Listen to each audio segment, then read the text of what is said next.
কিন্তু আমার জীবন নষ্ট করে ফেলেছে, আর আপনি বলছেন আমার দোষ। আমার মনে হচ্ছে আপনি মানসিকভাবে খুব উত্তেজিত, কারণ কিন্তু যদি সে আপনাকে কোনো কথা না বলে ছেড়ে চলে যায়? আসসালামু আলাইকুম ভাই, আমি পুরুষের দ্বিতীয় বিয়ে সম্পর্কে আপনার লেকচার শুনেছি। পুরুষরা একের অধিক বিয়ে করতে খুব পছন্দ করে এবং ইসলাম তাদের সেটার অনুমতি দেয়। এমনকি সেটার জন্যেরও তাদের দরকার, তাদের প্রথম স্ত্রী দ্বিতীয় স্ত্রীর অনুমতির দরকার নেই যদি তারা তৃতীয় বা চতুর্থ বিয়ের জন্য যায়। আপনার কাছে আমার প্রশ্ন হলো যে নারীদের মধ্যে ধৈর্য কম থাকে এবং সামাজিক পরিস্থিতিতে যেখানে একটা পরিবার চালানোই খুব কঠিন, সেখানে যখন ব্যক্তি দুটো তিনটে করতে চায়, যদিও তারা জানে তারা তাদের সাথে ন্যায় বিচার করতে পারবে না, এমন অবস্থায় কিছু রাষ্ট্র এটাকে বাধ্যতামূলক আইন করেছে যে পুরুষ সেখানে যাওয়ার আগে প্রথম স্ত্রীর কাছ থেকে অনুমতি নিতে হবে। তারপরেও কি আপনি বলবেন যে সামাজিক পরিস্থিতি এড়িয়ে চলব বা সম্পর্কের মধ্যে দুর্নীতি, যেখানে পুরুষরা বেশিরভাগই দ্বিতীয় বা তৃতীয় স্ত্রীকে অস্বীকার করে অথবা তারা পরে সামাজিক চাপ বা পারিবারিক চাপের কারণে তাদের তালাক দেয়, আপনি কি এখনও বলবেন যে তাদের অনুমতির প্রয়োজন নেই? অথবা যদি তারা করে, এই পরিস্থিতিতে রাষ্ট্রের এমন আইন কি ধর্মীয়ভাবে অনুসরণ করা উচিত কিনা? বোন প্রশ্ন করেছেন যে অধিকাংশ পুরুষ দ্বিতীয় স্ত্রী রাখতে ভালোবাসে। আমার মনে হয় তিনি একটা জরিপ করেছেন, তাই না? আমি এর শিকার। সরি, আমি এর শিকার। না, আপনি যদি ভুক্তভোগী হন, আপনি সব পুরুষকে এক কাতারে ফেলতে পারেন না। আপনি যদি কিছু জিনিসের শিকার হন, আপনি বলতে পারেন না অধিকাংশ পুরুষ, আপনি বলতে পারেন কিছু পুরুষ, সমস্যা নেই, ঠিক? আপনি যদি ভুক্তভোগী হন, আপনি সব পুরুষকে এক কাতারে ফেলতে পারেন না। ওকে, যাই হোক, আপনার প্রশ্নে আসছি যে পুরুষরা যখন তারা দ্বিতীয় স্ত্রীকে বিয়ে করতে চায়, তাদের অনুমতি নিতে হয় না, কারণ আল্লাহ তাদের কোরআনে অনুমতি দিয়েছেন। কিন্তু কিছু রাষ্ট্র বলেছে যে তাদের অনুমতি নেওয়া বাধ্যতামূলক হওয়া উচিত। আমার মতামত কি? ইসলামে আল্লাহ কোরআনে সূরা নিসার ৪ নম্বর অধ্যায়ের ৩ নম্বর আয়াতে বলেছেন, তোমার পছন্দের নারীকে বিয়ে করো, ২, ৩ বা ৪, কিন্তু যদি তুমি ন্যায় বিচার করতে না পারো তবে মাত্র একজনকে বিয়ে করো। এই বক্তব্য মাত্র একজনকে বিয়ে করো শুধুমাত্র কোরআনে দেওয়া হয়েছে এবং অন্য কোনো ধর্মগ্রন্থে নেই। যদি আপনি ন্যায় বিচার করতে না পারেন তবে আপনাকে মাত্র একজনকে বিয়ে করতে হবে। তার মানে কোরআন পুরুষকে অনুমতি দেয় ২, ৩ বা ৪ জন স্ত্রী রাখার, কিন্তু তারা ন্যায় বিচার করতে না পারলে মাত্র একজনকে। ইসলামে সাধারণত একজন স্বামীর দ্বিতীয় বিয়ে করার আগে স্ত্রীর অনুমতি নেওয়ার প্রয়োজন নেই, কিন্তু ইসলামে একজন হবু স্ত্রী স্বামীর ওপর শরীয়ত অনুমোদিত যে কোনো শর্ত আরোপ করতে পারে। একইভাবে স্বামীও শরীয়ত অনুমোদিত যে কোনো শর্ত আরোপ করতে পারে। তার মানে যদি কোনো নারী কোনো পুরুষকে বিয়ে করে, সে শর্ত দিতে পারে যে আমি তোমাকে শুধু এই শর্তে বিয়ে করব যে তুমি পারবে না, তুমি দ্বিতীয় স্ত্রী গ্রহণ করবে না। এখন যেহেতু ইসলামে একাধিক স্ত্রী বিয়ে করা বাধ্যতামূলক নয়, সে একটা শর্ত দিতে পারে যে আমি তোমাকে তখনই বিয়ে করব যদি তুমি দ্বিতীয় স্ত্রী না নাও। তার এই অপশন আছে। যদি নারীরা শর্ত না দেয় তাহলে দোষ কার? বোন, আপনি কি আপনার বিয়ের নিকাহনামায় সে শর্ত দিয়েছিলেন? আসলে বোন, আমি আপনাকে জিজ্ঞেস করছি, প্লিজ, আপনার প্রশ্ন এত লম্বা, আপনি খুব আবেগী, হ্যাঁ অথবা না। আপনি কি বিয়ের আগে আপনার নিকাহনামায় এমন কোনো শর্ত দিয়েছিলেন যে আমার স্বামীর দ্বিতীয় স্ত্রী নেওয়া উচিত নয়? এটা আগেই কাটা ছিল যখন নিকাহনামা আমার কাছে আসে, কারণ এটাই একটা সাধারণ প্রথা। আমি আপনাকে একটা সহজ প্রশ্ন করছি, হ্যাঁ অথবা না। আপনি কি নিকাহনামায় শর্ত দিয়েছিলেন যে আমার স্বামীর দ্বিতীয় স্ত্রী নেওয়া উচিত নয়? আপনি কি দিয়েছিলেন? আমার কাছে সেটা তারা জানতে চায়নি। দোষকার? আপনি যদি আপনার অধিকারের জন্য না চান, দোষকার তার না আপনার। আপনি যদি ভালো না চান তবে আমিও চাইব না। আমি জিজ্ঞেস করছি, তার মানে আপনি আপনার ধর্ম জানতেন না, ঠিক না ভুল? আপনি কি জানতেন যখন আপনার বিয়ে হয়েছিল যে আপনি নিকাহনামায় একটা শর্ত দিতে পারেন? আপনি কি জানতেন?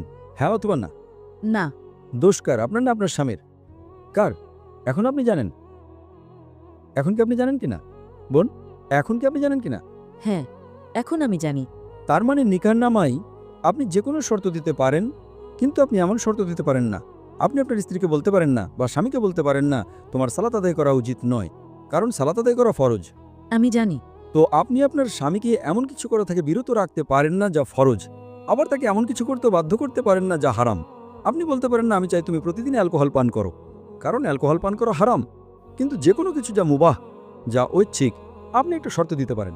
এই বলে যদি সে রাজি হয় সে আপনাকে বিয়ে করবে, যদি সে রাজি না হয় সে আপনাকে বিয়ে করবে না, খালাস।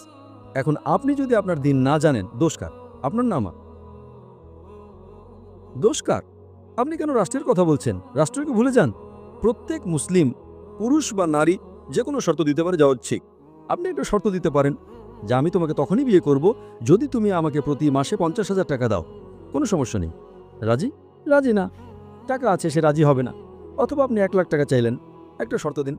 সে রাজি হতে পারে, সে রাজি নাও হতে পারে। আপনি যা চান তা মোহর দাবি করতে পারেন। আপনি মোহর জানেন? আপনি মোহর জানেন? আপনি কত মোহর রেখেছিলেন বোন? কিন্তু তারা মোহর দেওয়ার প্রতিশ্রুতি দেয় এবং পরে তারা তাদের দেয় না। বোন, কত মোহর? দেখুন, আমি আপনাকে একটা প্রশ্ন করছি। আপনি কোথায় নিয়ে যাচ্ছেন? আপনি বলছেন আমার নাম অমুক এবং তমুক। আপনার বিয়ের মোহর কত ছিল? 1 লাখ। 1 লাখ টাকা। আজ 1 লাখ টাকা দিয়ে আপনি কি করতে পারেন? এটার কোনো মূল্য নেই। তো আপনি কেন সেই মোহরে রাজি হয়েছেন? দোষকার আপনার না আমার? কারণ আর কোনো উপায় ছিল না। হ্যাঁ, তো সমস্যাটা আপনার মধ্যে। সমস্যা হলো যে তাহলে আপনাকে করতে হবে। যদি অন্য কোনো উপায় না থাকে, তার মানে আপনি সেরাটা পেয়েছেন। দেখুন বোন, ইসলামের বিভিন্ন অপশন এবং বৈচিত্র্য আছে। সমস্যাটা হলো মুসলিম এবং পুরুষরা তারা নিজেরাই তাদের দিন জানে না। আপনি দিন জানেন না এবং তারপর আপনি ইসলামকে দোষারোপ করেন। ইসলামে পুরুষকে অধিকার দেওয়া হয়েছে নারীকে রক্ষা করার জন্য। এবং এবং যদি আপনি আমার উত্তরটা শোনেন যে কেন ইসলাম একজন পুরুষকে একাধিক স্ত্রী রাখার অনুমতি দেয়, তা নারীকে রক্ষা করার জন্য। যদি প্রত্যেক পুরুষ একজন নারীকে বিয়ে করে, তাহলে এই পৃথিবীতে নারীরা অরক্ষিত থাকবে। কারণ বোন, আজ পৃথিবীতে পুরুষের চেয়ে নারীর সংখ্যা বেশি। আপনি কি সেটা জানেন? না। শুধু নিউ ইয়র্কে, শুধু আমেরিকা যুক্তরাষ্ট্রে পুরুষের চেয়ে 4.3 মিলিয়ন নারী বেশি আছে। জার্মানিতে একাই পুরুষের চেয়ে 1 মিলিয়ন নারী বেশি আছে। শুধু রাশিয়াতে পুরুষের চেয়ে 10 মিলিয়ন নারী বেশি আছে। যদি আপনার বোন বা আমার বোন রাশিয়াতে বাস করে এবং সেখানে 10 মিলিয়ন নারী আছে যারা স্বামী পায়নি, তাদের একমাত্র উপায় হলো তারা হয় এমন কোনো পুরুষকে বিয়ে করবে যার ইতিমধ্যে একজন স্ত্রী আছে, অথবা গণসম্পদ হবে। আপনি কি বুঝতে পারছেন? গণসম্পদ, ডক্টর জাকির, এটা খুব কঠোর শব্দ। এটা সবচেয়ে পরিষ্কৃত শব্দ যা আমি ব্যবহার করতে পারি। তাই বহুবিবাহ, একজন পুরুষের একাধিক স্ত্রী রাখার বিধান নারীকে রক্ষা করার জন্য দেওয়া হয়েছে, তাকে নিচে নামানোর জন্য নয়।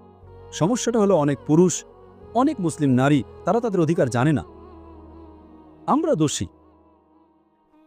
আমরা আমাদের দিন খুব ভালোভাবে জানি না।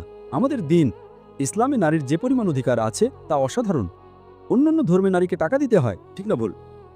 ভারতে সাধারণত যৌতুক দিতে হয়, ঠিক না ভুল? হ্যাঁ, ঠিক, আমাদের দিতে হয়। আপনি কি যৌতুক দিয়েছিলেন? আপনি কি যৌতুক দিয়েছিলেন? না। আপনি এটা পেয়েছেন, আলহামদুলিল্লাহ।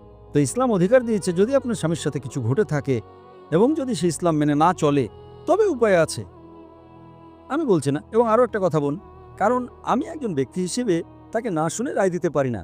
সে এখানে উপস্থিত নেই। এটা গীবত, এটা গীবত। আপনাকে আমার পরামর্শ হলো গীবত ভুলে যান। সমস্যাটা কি? আমাকে একটা কথা বলেন, যদি স্বামী প্রতিদিন বাইরে যায়, বাইরে অন্য নারীর কাছে, যতক্ষণ সে বিয়ে না করে, অধিকাংশ স্ত্রী কিছু মনে করতো না। না না, সমস্যা নেই, লুকিয়ে করো, পাবলিক যেন না জানে। ঠিক? আপনি আমেরিকায় যান, তারা থিত হওয়ার আগে 8 জন ভিন্ন ভিন্ন যৌন সঙ্গী রাখে। একজন ভালো মুসলিমা বলবে, আমি আমার মুসলিম বোনকে পাবলিক প্রপার্টি হওয়া থেকে আটকাবো। আমি স্বামী ভাগ করে নিতে কিছু মনে করব না যদি সে একজন ভালো মুসলিমা হয়। আপনি কি বুঝতে পারছেন বোন? আপনি কি বুঝতে পারছেন?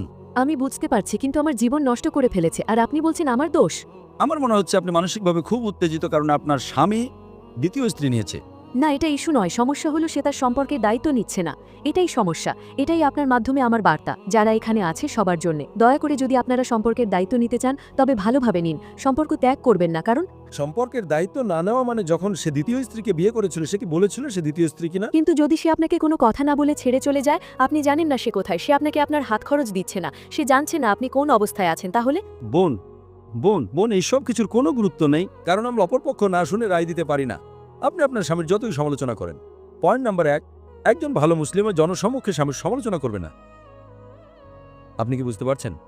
পাবলিক আমাকে চেনে না, পাবলিক সেই লোকটিকে চেনে না। আল্লাহ কোরআনে বলেছেন, ইন্নাল্লাহা মা সাবরিন।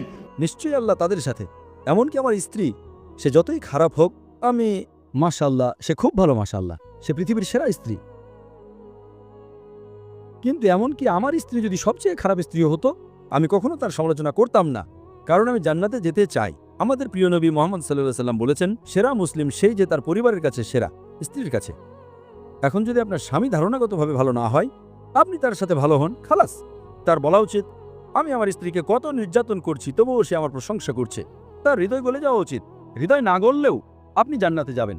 আপনি কি জানেন বোন, আপনি আপনার জান্নাত হারাচ্ছেন। বোন, আপনার প্রতি আমার উপদেশ হলো, জনসম্মুখে আপনার স্বামীর সমালোচনা করে আপনি জান্নাত হারাচ্ছেন। আপনি কি বুঝতে পারছেন বোন? কিন্তু আপনি আমার প্রশ্ন বুঝতে পারেন না। আমার প্রশ্ন ছিল, আমাকে বুঝতে হবে না বোন, কারণ আমি একজন ব্যক্তি হিসেবে তাকে না শুনে রায় দিতে পারি না। সে এখানে উপস্থিত নেই। এটা গীবত, এটা গীবত। আপনাকে আমার পরামর্শ হলো, গীবত ভুলে যান। হ্যাঁ। ভুলেছেন? হ্যাঁ। আল্লাহ আপনাকে জান্নাত দিক ইনশাআল্লাহ। আশা করি প্রশ্নের উত্তর পেয়েছেন।